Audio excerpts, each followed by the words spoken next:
全球化布局的重要里程碑，更是我们立足越南、服务世界的成功的开始。我们不只是在这里做生意的，更是希望成为海防的一份子。Ban quản lý khu kinh tế Hải Phòng trân trọng và đánh giá cao quyết định đầu tư của công ty Ironman Packing, ghi nhận và biểu dương những nỗ lực của công ty trong việc triển khai dự án đúng tiến độ.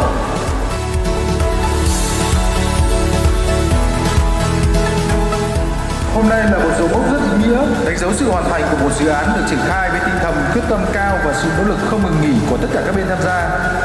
Từ những ngày đầu khảo sát, thiết kế cho đến thi công và hoàn thiện, Titan Việt Nam rất vinh dự khi được đồng hành cùng chủ đầu tư trong hành trình hiện thực hóa nhà máy hiện đại này.